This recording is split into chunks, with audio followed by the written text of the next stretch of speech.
తెలుగు పదానికి జన్మదినం, ఇది జానపదానికి జానపదం. 7 స్వరాలే 7 కొండలై కలసిన కలియుగ విష్ణు పదం. అన్నమయ్య జననం, ఇది అన్నమయ్య జననం, ఇది అన్నమయ్య జననం.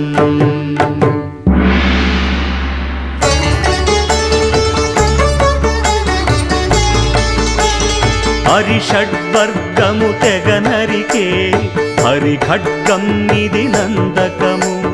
బ్రహ్మలోకమున బ్రహ్మా భారతి నాదాశీసులు పొందినదై. శివలోకమున చిద్విలాసమున భ్రమరుద్ర